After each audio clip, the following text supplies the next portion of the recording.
Thanks. Okay, so I'm Cheyenne Suneagle. I'm the NFIP coordinator with the Kansas Department of Agriculture. We have Caitlin on here as well, if you want to introduce yourself. Hi everyone, I'm Caitlin Rowell. I'm the NFIP specialist with the state. We also have Terry, it looks like. I don't know if you wanted to say anything. Hi, trying to get my camera to turn on. Hi, Terry Medley. I'm the Water Structures Program Manager, and thanks for taking the time to be here today. Hey, thanks. And so this is the presentation and I think live demo of our um, floodplain managers or floodplain administrators toolkit. So this is a project that we did with Atkins Realis, who will be presenting on this. And so the goal was to put together a product that we could give someone right out of the gate when they're new to floodplain management and just have them give them this guidebook so they could get like a quick start. So if you want to go ahead and present on that, Michelle. Yeah, happy to do that. Hopefully everybody can hear me. Thanks for being here.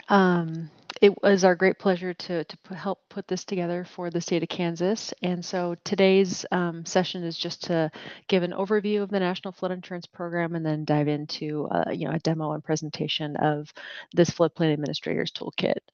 As Cheyenne said, this is kind of intended to help um, leverage a number of different resources that the state has already developed, as well as some new and original documents we helped design, and kind of put it together in one easy to reference packet to help both new and experienced floodplain administrators kind of have that one-stop shop for some of the key resources that are also found on the state's website.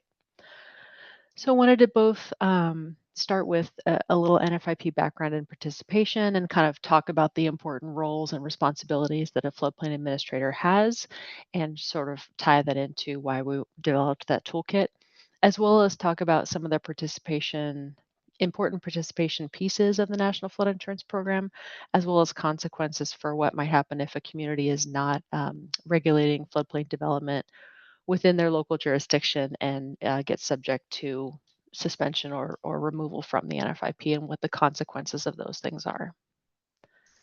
So starting there, we'll just provide a little bit of background about the National Flood Insurance Program. Many of you are probably here because your community is a participating community.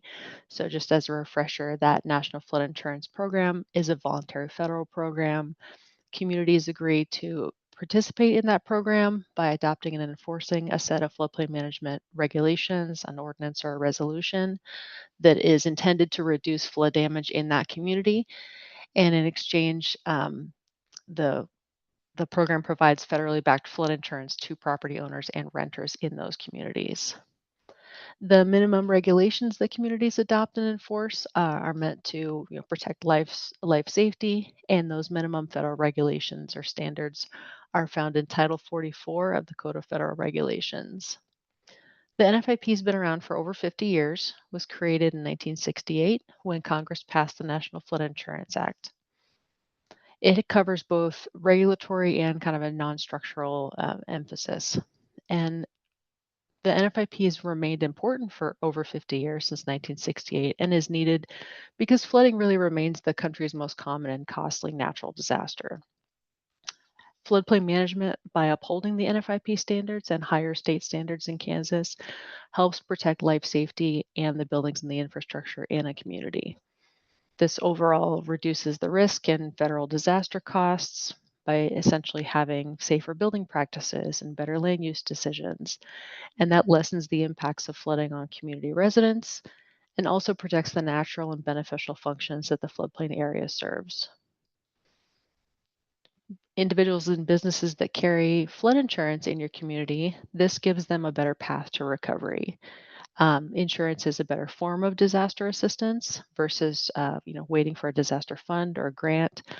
Insurance claims are paid even if a disaster is not something that rises to the level of a presidentially declared disaster, which is when that federal disaster assistance is activated.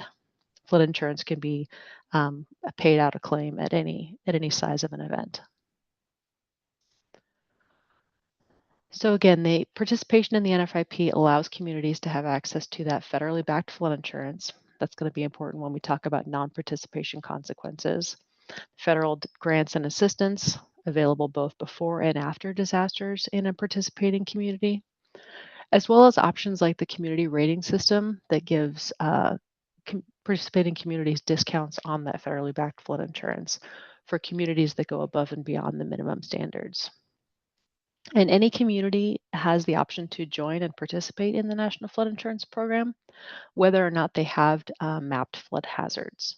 So communities who have that statutory authority to enact and enforce those regulations can choose to join the program and follow those rule sets and gain access to that disaster assistance and that federally backed flood insurance. And again, that optional additional voluntary program called the Community Rating System, or CRS program, is for communities who want to try and get discounts on flood insurance by going above and beyond the NFIP minimum standards.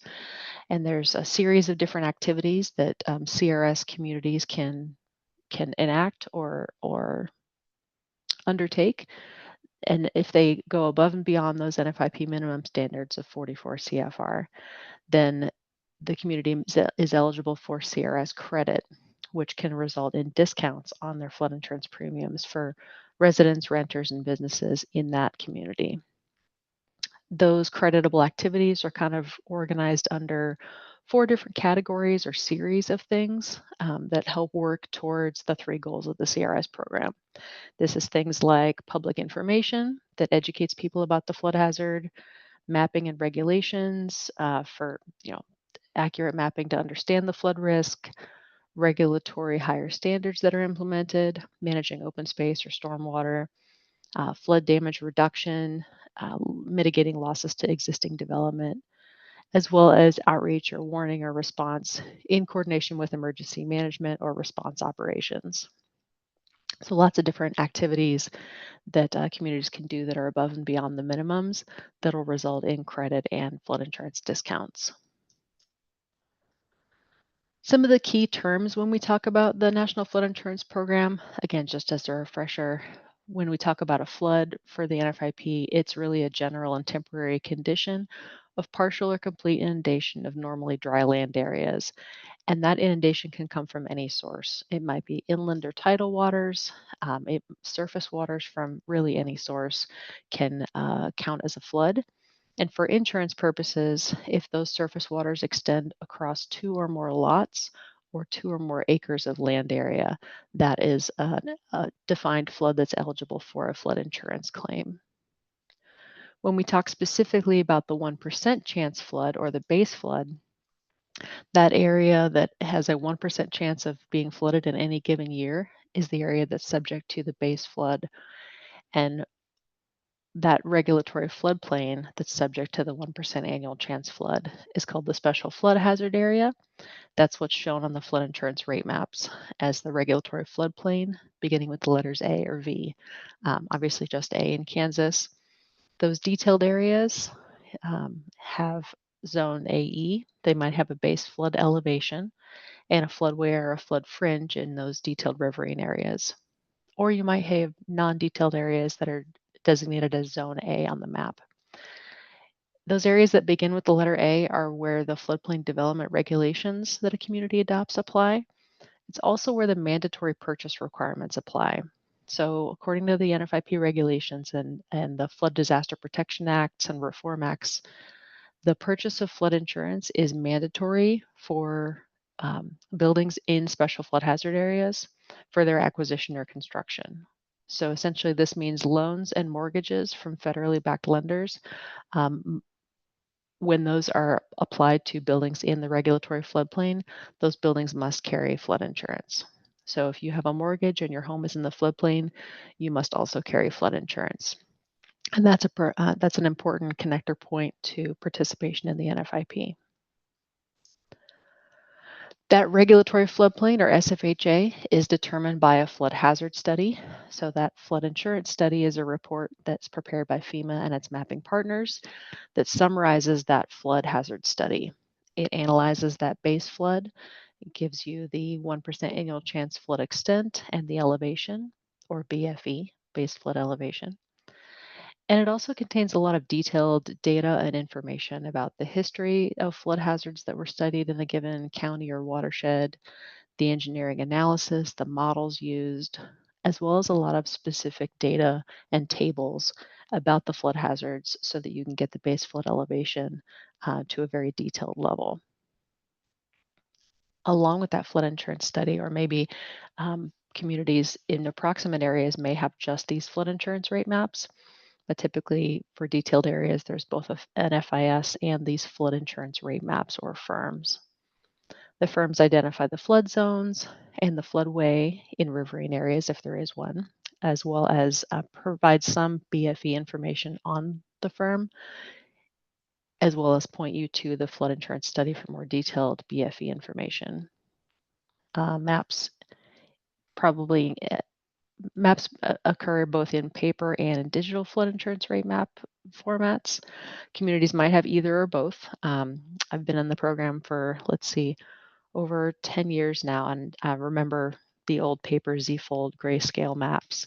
So maps have had different color systems over time. Your community may be working on older grayscale maps. You may have more recent digital maps. You may have both.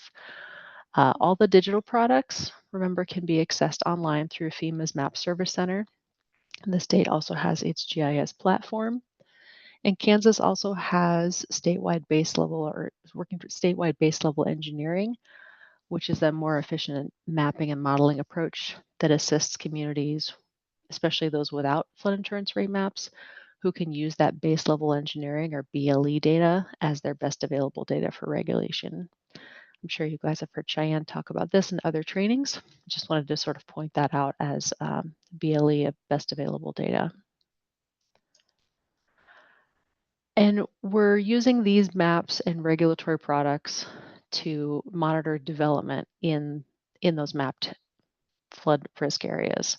And I just want to underscore that the NFIP defines development very broadly. It's any man-made change to improved or unimproved real estate. So that's buildings or other structures, and that's also non-structural activities like mining or dredging, filling or grading, paving, excavation or drilling, even storage of equipment or materials. This is really something that kind of goes beyond just a typical building permit system, right? It's buildings, it's non-building alterations to the landscape. Anything that could obstruct flood flows, otherwise change the carrying capacity of a landscape, something that is going to change where floodwaters move on the ground. And so bringing together the different components of the National Flood Insurance Program, we're talking about the mapping, the regulations, and the insurance. So in those mapped defined areas, the community agrees to participate in the program, and there's really, a partnership or a role set for the federal government. FEMA oversees the National Flood Insurance Program at a national level, administers it through its 10 regional offices, identifies and produces those regulatory flood hazard products, the flood insurance studies and the flood insurance rate maps, supports various state offices like Kansas Department of Agriculture, which is one of the NFIP state coordinating agencies. And Kansas KDA really helps communities by ensuring that they have the legal authorities necessary to adopt those regulations, and helps provide technical and specialized assistance to local communities for things like ordinance reviews, trainings like this, mapping support, other technical assistance. And the NFIP is really implemented and enforced by local communities like you. So the permitting and regulatory process really happens at that local level. And that's why the floodplain administrator's role is so important. Every community who participates in the NFIP adopts and designates a floodplain administrator. Maybe not necessarily by title. It's usually one of many hats that a community official will wear. So again, communities are the ones who adopt and enforce those floodplain regulations. Kansas has new model ordinance and resolution template language for communities at any different level of mapping, ranging from those 30 60.3A communities that don't have a mapped flood risk to those 60.3D communities that have identified floodways and base flood elevations. And so reach out to Kansas for assistance in looking at those new model ordinance and resolution templates. But remember that floodplain development standards that communities are adopting when they choose to participate in the program are to require permits for all development, not just buildings, but anything that meets that broad definition of development. Ensuring that that development is elevated or protected from flooding. That means to the base flood elevation plus 1 foot in Kansas, as well as enforcing those regulations, monitoring development, doing inspections out on the landscape, and making sure that any violations are corrected.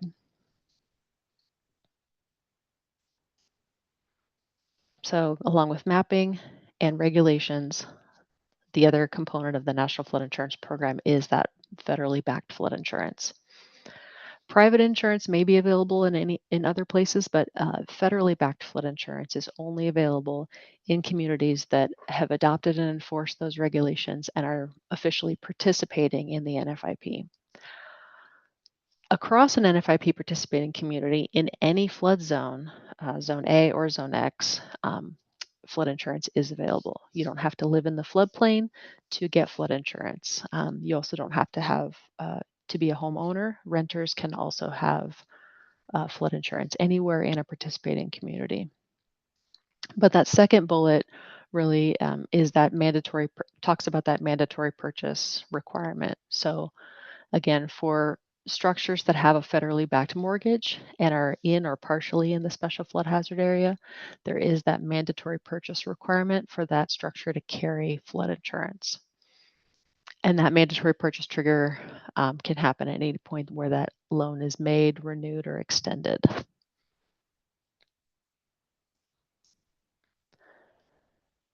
That flood insurance is mandatory anywhere in the special flood hazard area where there's a mortgage or a federally backed loan.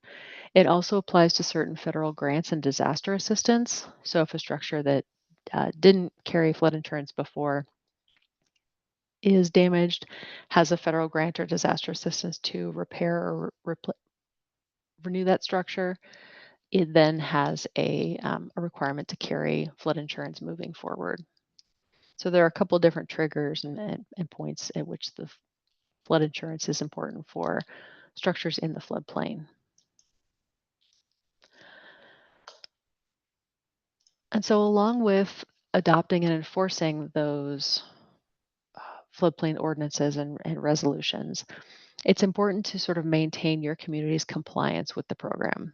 And that really means holding up your end of the participation agreement by doing that floodplain management and that land use of enacting your land use authority to enforce the rule sets that you've adopted. FEMA and the state of Kansas will do these visits from time to time. They're an audit process called a community assistance contact or visit. And these are touch points or check-ins that will be used to help monitor local compliance with those National Flood Insurance Program standards. We'll get into the recourse here in a little bit, but the community assistance visits or contacts are, again, an audit process. They may happen virtually or they may happen in person at somewhat regular intervals. And the purpose, again, is to provide some technical assistance, but also to review your community's floodplain management program. Are your regulations fully up to date? How are you monitoring development? Are you keeping good permit records? And it includes review of all of these different things. So it'll look at your regulations, see if there are any issues with your maps, provide a tour of recent floodplain development or examples of recent permits issued to check those against the adopted standards that you have and make sure that your permitting process, your forms, and your procedures are all in line and resulting in sound floodplain management by your community. There are also good opportunities for training and technical assistance. And hopefully these are things that will happen regularly and over time. And that technical assistance that happens between community assistance visits is also useful in making sure that you have a compliant program. Sometimes compliance issues are found during these CACs and CAVs. those compliance issues can kind of be defined in or divided into two different categories. Violations, which are defined in 44 CFR as the failure of a structure or some other development to be fully compliant. So it's either compliant or it's in violation with your community's adopted rule set. Or there may be program deficiencies, which aren't necessarily something that's tied to a particular structure, but they kind of indicate a defect or a disadvantage in something in your regulations or in your procedures that are implementing your regulations that result in them not effectively being conveyed. So these might be minor issues, or they may be serious issues. There can be a number of different ones. I've seen it across multiple states over the years. Typically, it could be things like inadequate record keeping systems or requiring permits for some development, but not all development that meets that broad definition. It could be mistakes or gaps in implementing substantial improvement or substantial damage requirements, not making those damage determinations after an event, not adequately documenting altered water courses, having other gaps in certain development types not being fully documented. Regardless of how those compliance issues that might be seen in one of these visits, violations or deficiencies, come to be, the FEMA and the state will work with you as the community to help resolve and remedy those compliance situations. So remedying those violations and deficiencies to the maximum extent possible is the ultimate goal of those compliance visits. So it'll be important to work with the person who's coming and doing those community assistance visits or audits to understand what it's going to take to bring a particular thing back into compliance, and explain what's required for your community to address those things. That might be things like if gaps in your permitting and record keeping system was found, then the thing to do to address that issue would be to fix the record keeping systems. Likewise, if there was a gap in SISD administration, then the compliance fix is something like updating or enacting substantial improvement and substantial damage, and getting trainings for your community staff on those things, and implementing new standard operating procedures, adopting a fully compliant updated ordinance or resolution. And maybe there are structural violations that were found, somebody who built something without a permit, working with those property owners to come into compliance using all the land use authority given to you in your local ordinance. And so ultimately the goal is to work through those deficiencies and remedy any violations to the maximum extent possible. FEMA has the authority under Section 1316 to deny flood insurance coverage to a structure where the structure is in violation, but the local community, with the assistance of the state, is not able to bring that particular structure into compliance. It's intended, 1316s are intended as a last resort when local enforcement actions have been exhausted. You can go through and show the code enforcement actions that you attempted to take to bring this structure into compliance, provide FEMA that documentation of the communication and your enforcement procedures, and say we were not able to bring this structure into compliance. And the FEMA can issue a 1316 that essentially removes just that structure from the NFIP. And that 1316 designation stays with the structure until that violation is corrected. But by removing that structure from participating in the program, it removes that eligibility for federally backed flood insurance.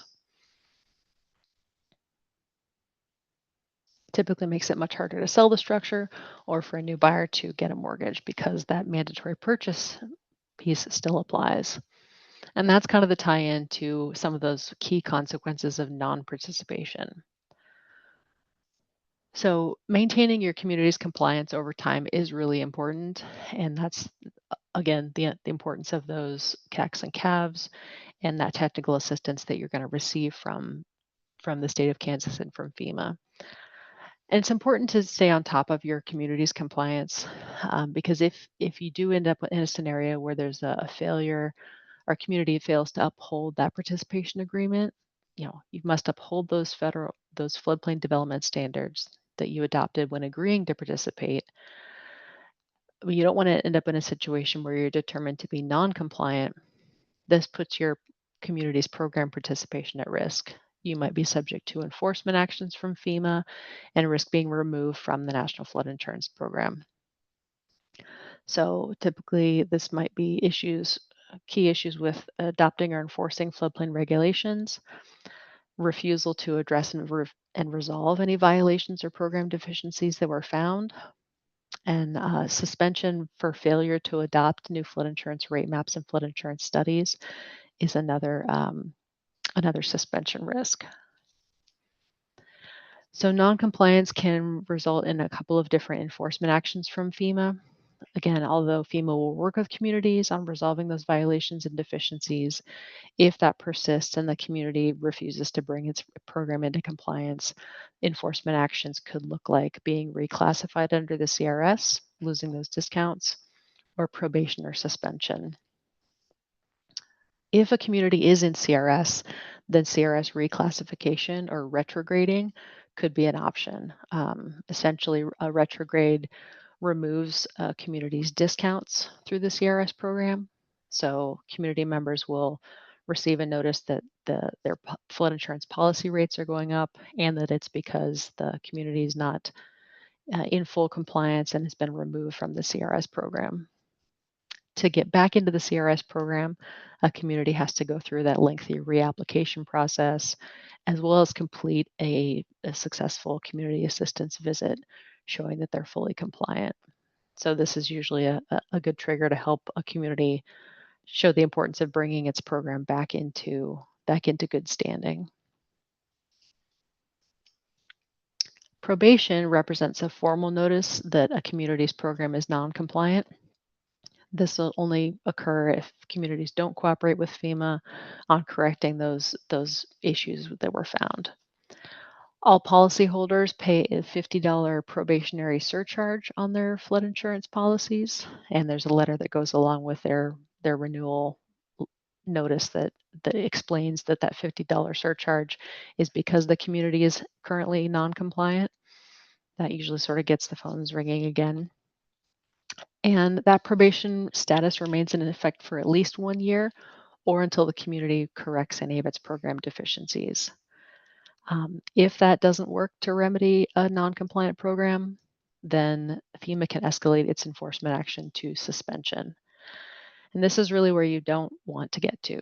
Suspension occurs if a community just essentially refuses to address its deficiencies or fails to adopt and enforce a set of regulations or adopt its flood insurance rate maps or flood insurance studies. Then essentially the community is no longer in the National Flood Insurance Program. FEMA provides one last 30-day letter for a community to explain why it shouldn't be suspended, but then it would suspend the community and provide notice that it's no longer in the NFIP. That means federally backed flood insurance is no longer available and disaster assistance is no longer available. We'll talk about non-participation slides here shortly. A community can, if you're suspended from the program, you can get back in, but you do have to show that any of those remaining issues that caused you to be kicked out in the first place have been addressed to the maximum extent possible, and you have a clear path forward to having a compliant program in the future. And so that NFIP participation, is a voluntary program, but if the community's participation status is revoked and they're suspended from the program, that NFIP-backed flood insurance is not available anywhere in the community. Local property owners, businesses, or renters don't have access to that federally backed flood insurance. Private flood insurance might be available. Rates are typically much higher, but that mandatory purchase requirement or trigger still applies. Disaster assistance is also limited.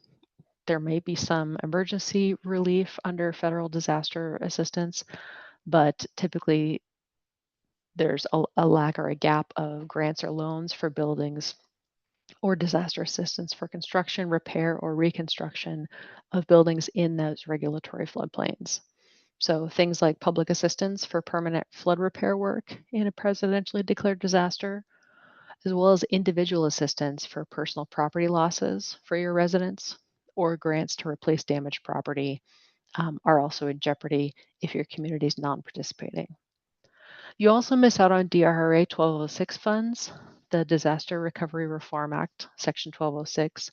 That's the one that provides reimbursement for building code and floodplain management services within 6 months of a presidentially declared disaster. However, that DRA 1206 reimbursement funds are only available to NFIP participating communities in good standing. But really, one of the key hooks is that inability or difficulty in getting a federally backed mortgage for structures in the floodplain if a community is non-participating, because that mandatory purchase trigger still applies. If you've got a home in a mapped special flood hazard area and the community doesn't participate, then that mortgage or that mortgagee isn't able to get federally backed flood insurance for that home. That means that they'd have to go seek flood insurance from the private market, which isn't necessarily available everywhere. If private flood insurance won't provide coverage for a structure in a non-participating community, they have no flood insurance options, and there's really a gap or a disconnect there. It makes it really difficult to get a federally backed mortgage from a lender because of that mandatory purchase requirement.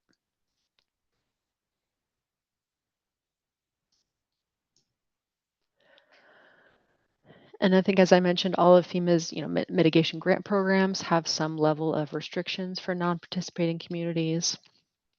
So really, by failing to adopt and enforce and continue with the participation in the National Flood Insurance Program, it really exposes your community, your homes and businesses, residents in your community to higher risk of flood damage, more expensive flood insurance, an inability to recover more quickly from an event, whether or not it's an event that rises to the level of a presidentially declared disaster. Ultimately, again, the goal with those NFIP minimum standards is buildings that are reasonably safe from flooding. So if we're throwing those standards out the window and we're not having a participating community, you'll have a building stock that's less safe and more likely to flood. If the community does enter the program later, those structures that were not built in compliance are subject to higher flood insurance rates and costs as well. Lenders of conventional loans have to notify property owners that a property is located in a high-risk flood hazard area. So again, if that community is non-participating, that property is not eligible for federal disaster relief if there is a presidentially declared disaster. So between the loss of mortgage insurance options and the loss of federal disaster assistance, those are sort of the two key things or impacts to keep in mind if your community is non-participating. We wanted to toss out a hypothetical scenario.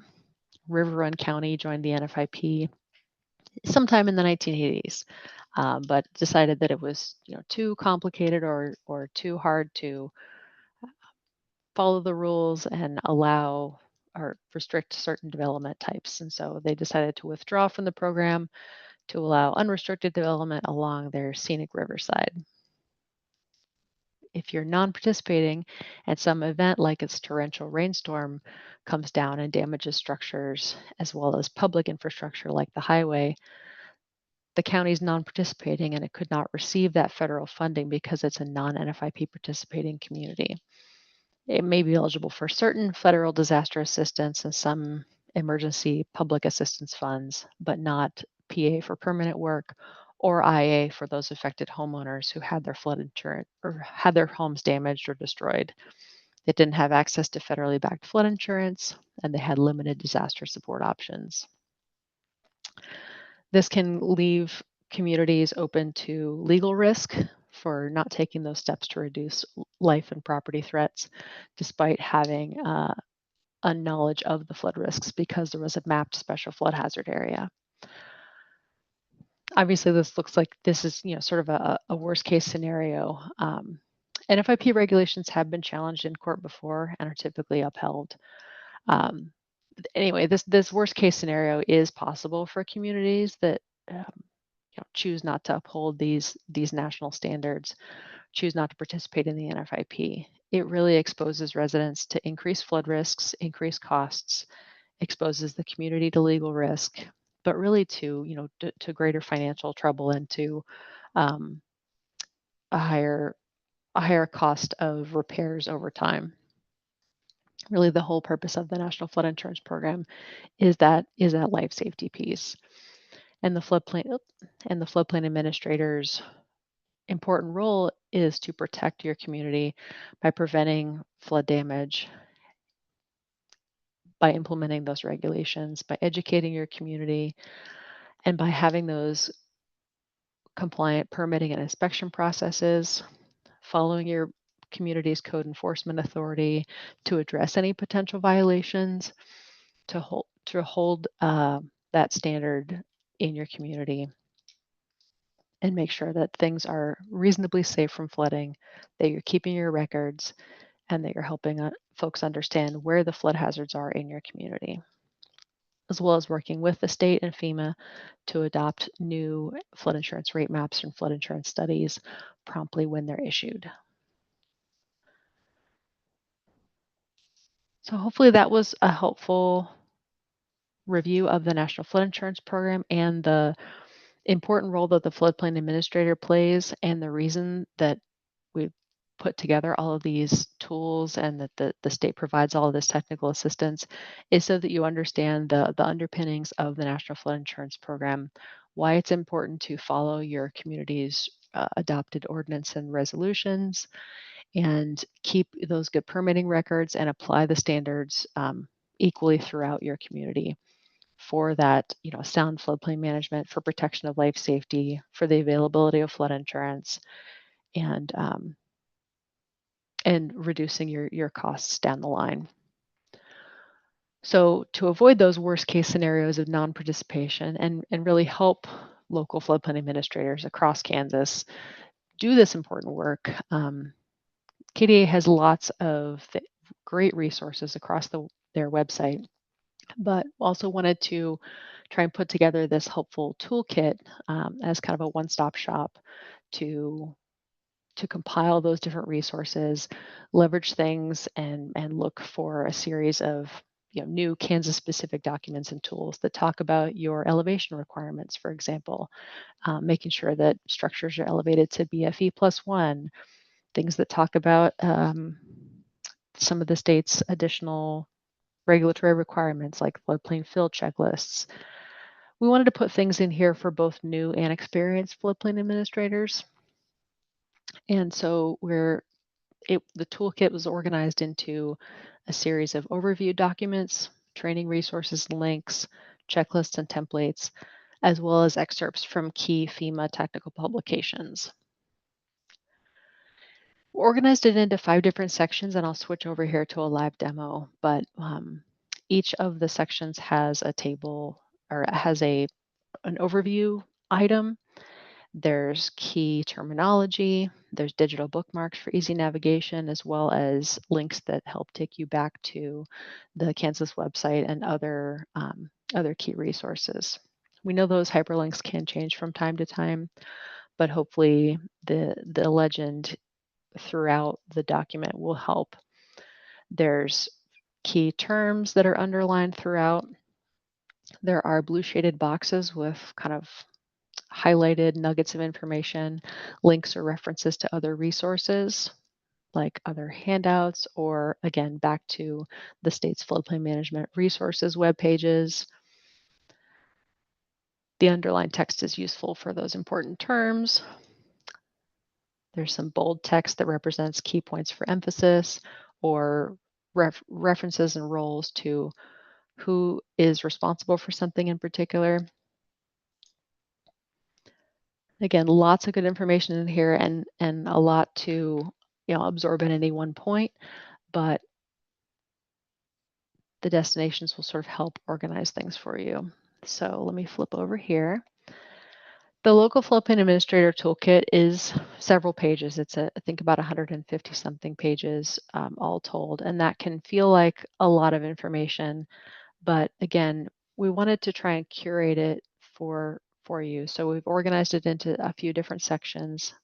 It is hyperlinked throughout. So clicking on something will take you back and forth in the document. There's also, depending on the reader that you have, if you open it in any PDF reader, you should be able to access the bookmarks. They can take you back to the cover page, the table of contents, as well as navigating in each of the different sections. Each section of the document has an overview page. So the background has an overview page. The floodplain permitting has an overview page.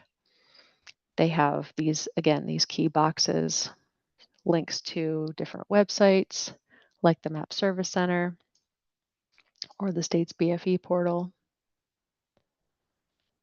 So those links are a quick way to navigate around to different things. We've built or compiled overview sheets like a new floodplain permitting checklist that, will help provide a key summary of some of the main things that a new floodplain administrator needs to know and be familiar with. We'll talk through common problems to avoid during floodplain permitting. And then there are new things that we developed like overview sheets or this substantial improvement, substantial damage worksheet. This one in particular is actually a Excel file that we've developed along with this that has both instructions and notes that was developed as basically a helpful calculator to get a community started with their substantial improvement and substantial damage.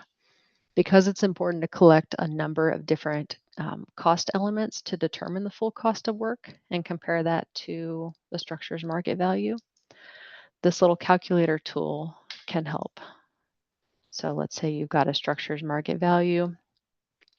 To know whether or not that full cost of work is greater than or equal to 50% of the structure's market value, you can start to fill in information depending on what you've got, what you collect from your applicants. And as you fill that in, you can see that the numbers automatically update.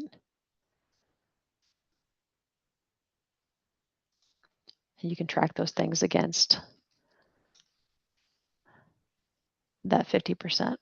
So if it's over 50%, that work is substantial improvement and substantial damage. You can add any comments or notes, and you can actually print that out and put it in your community's or in that particular structure's permit file. You could save it as an Excel spreadsheet or print it out as a PDF. This is one of the features that we've got a screenshot in here, but this resource will also be available from the state as an Excel sheet. Back over in here, wanted to cover there are pieces on just everyday compliance and how to enforce your ordinance and regulations, as well as some of the existing templates that the state's already put together, like allegation letters or violation letters, tips for addressing violations in the floodplain and kind of following your community's code enforcement procedures, as well as certain scenarios such as post-disaster permitting and doing those substantial damage determinations after there's an event that impacts structures in the floodplain. Remember that SD determinations in the floodplain need to happen after any disaster event, not just a flood. Might be a tornado or a wildfire or a high wind event. Anything that damages structures in the floodplain may make them eligible or subject to those substantial damage determination requirements. On the flip side, we've also got some information about the community rating system and an overview of the number of communities that are already participating in the CRS across Kansas, as well as where to go for more information and tips for small communities in the CRS program.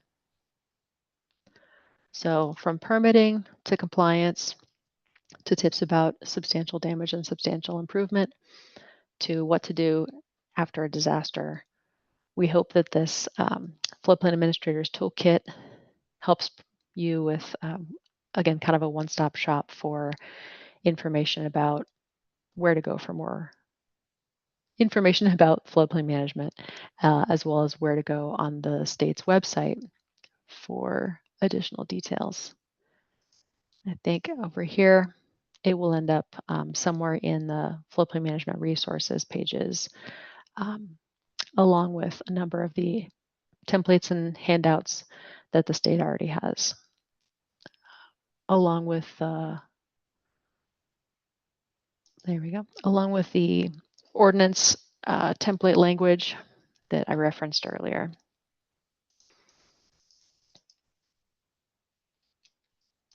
I think with that, that's the sort of the key walkthrough. Cheyenne, I don't know if you wanted to chat about where on the state's website this is going to intend to be posted finally, or Yeah. any of that. And go ahead. Excuse me. Yeah, I think on the page you were showing under the NFIP resources, we will upload it there, probably under the handouts section, I would think. There you go. But yeah, if you reach out to me, I can also just send it to you. Excellent. Thank you so much. I think this is going to be a great addition. It's really impressive how much information is available on this site. I think, Kansas does a great job of providing all of you with a number of different resources, and there's just so many different pieces to the National Flood Insurance Program. There's, everything from the mapping elements to the regulatory elements to insurance and changes to the maps and these letters of map amendment and all of the base level engineering information available across the state. There's a lot here, and there's a lot that the state's already done, and we hope that this toolkit is a way to help combo a few of those things, or at least some of those things, into one key start here type of resource, both for new floodplain administrators, but also hopefully some nuggets in there for folks who have been doing this for years. Yeah, for sure. It's a really great tool, and we appreciate all the work that you guys put into it, and it's very impressive. Excellent. Well, I'm happy to take any questions.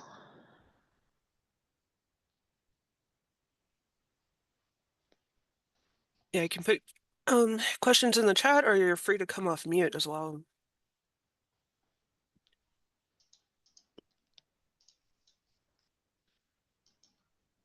Thanks, Anne. I will definitely send you a copy of that.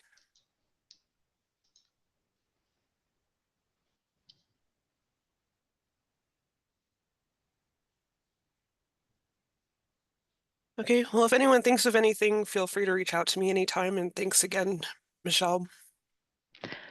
Absolutely, our pleasure. Thanks everybody for being here, and hope this is a useful toolkit for you. Thanks again, Kansas, for the opportunity to support, and I hope everyone has a great week. Yep, you too. Thanks. Thank you.